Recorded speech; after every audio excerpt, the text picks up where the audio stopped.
What's going on, guys? Welcome to today's video. This is on DriveClub.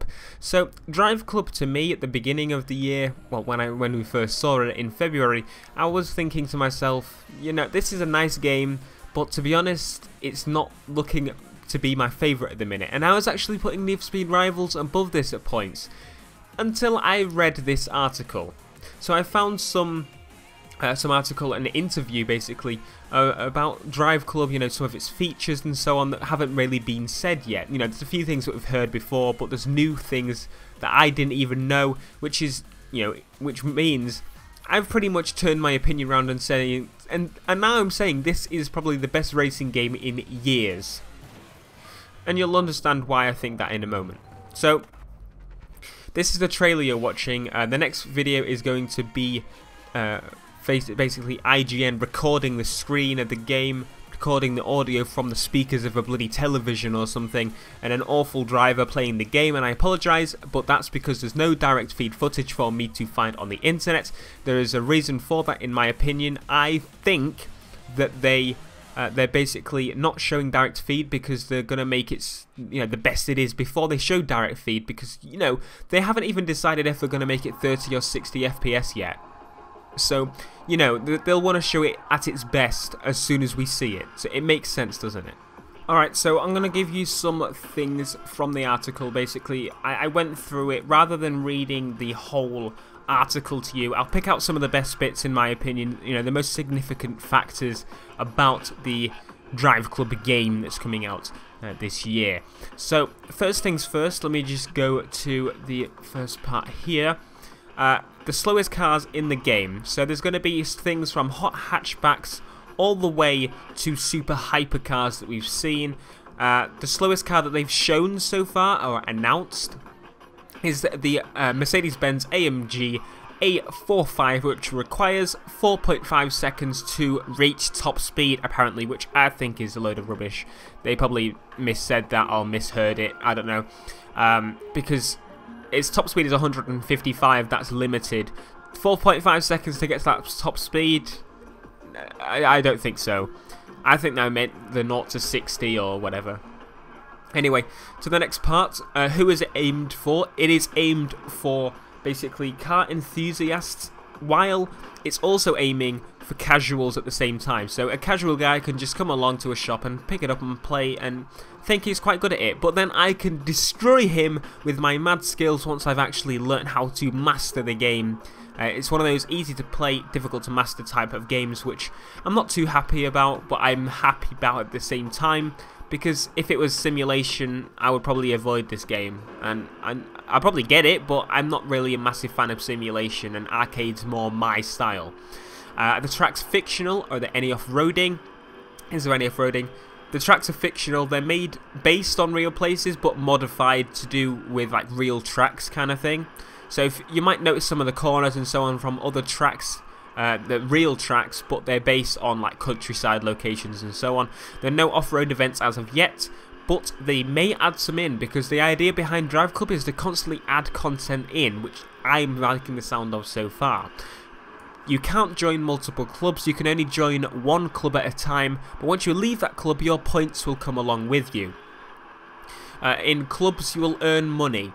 The money, you know, you can plan club events. You can say, right, I want to go against your club right now, let's go. Or you can say, I want to plan an event against your club.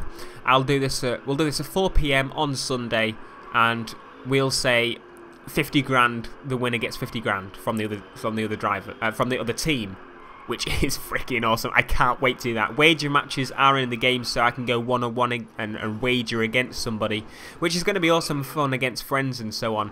And the money goes into the club, into a pool of money in the club, and use that money to buy cars. Yes. That bit on its own got me. I was going, yeah, that's insane. That's brilliant, because we can actually buy cars. There's no performance modifications in the game, but there are visual modifications you can do to your car, as in vinyls and so on. You know, you basically, your crew, the only thing you have to have in common with your crew, I don't think you have to, but they say you can basically get your crew icon, put it on your car, and then the rest of the car is yours to mess around with, which I'm liking. But I think my crew will try and get basically a similar looking vinyl on across cars, and it'll probably be easy. You know, you'll probably be able to use your friends' vinyls, which I believe is what it said in the article as well. How many players can join a crew? You can have up to 12, a minimum of 2 people in a club, a crew club. I keep saying different things every bloody time. Does the game run at 60 FPS? The game is 30 FPS, but they're thinking about 60. You know, they're testing 60. And that's why I think there's obviously no direct feed of it yet, because they may want to show it in 60 at its best looking stage. Are there weather effects in the game? So there's no weather effects in the game, as in rain falling, snow dropping, and so on. There is, you know, different placements of the sun when clouds are over the sun, you know, overcast and so on. Those are in the game, and there's a night and day cycle in the game. But so far, there are no weather type things. I think what they're going to do is eventually add some in an update maybe, or maybe have it so there's track specific sometimes later on when they add more tracks into the game. You know, I can't wait because of this whole thing, you know, of them adding more stuff in each time. I love games like that, and it's always awesome to be able to have something like that. There's dedicated servers for the game for all the matchmaking and so on, which is damn awesome. There is a fixed single-player structure to allow you to play through a championship, and all money is shared. All points and money and whatever earned from single player is shared in multiplayer, and vice versa. You do not have to complete the single-player campaign to unlock cars. The damage system is not like Burnout. They actually said that, which I'm happy about. It's basically, you know, you can deform the car slightly, and you can get scuffs and stuff along the car. The solo player will evolve over time as with the multiplayer, you know, new tracks, new cars, and so on. There is a full price version, a PS Plus version, which you can get for free because you have to pay for Plus anyway. And with those, you can basically unlock the full version if you want to by paying later on, or they might do it where you buy DLC kind of thing. To make up every now and again for things that are missing, but I think it's going to be like a full game unlock type thing. So there's no performance customizations. As I talked about the visual customizations.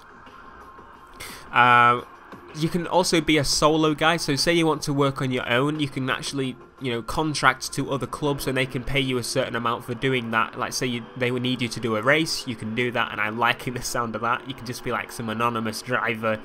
You can call yourself the Anon driver and just, you know, contract out to people and just destroy them, and they go, if you need me, call me again, and then you just leave. It's like, nice. But yeah, if you leave the club, you take your progress with you. Will it support wheels? Yes. Which ones? There is not a solid list of wheels it supports yet, for obvious reasons, because, you know, the manufacturer's got to say we want our steering wheels to work on PS4 as well. If they say that, then I'll go for it. It'll work. And obviously they want to tweak it so it works as well as it can for most steering wheels, and they'll probably have a list before launch. Well, it should bloody do. I mean, seriously. But yeah, that's pretty much it. You know, DriveClub is looking to be a brilliant game. Native 1080p, I forgot to add that in there. You know, it's looking to be a brilliant game, and I can't wait for it now. It's probably going to be the best racing game in years, in my opinion, and it does what they tried to do in Test Drive Unlimited 2 with the club system, and takes it to a whole nother level, which is I'm loving.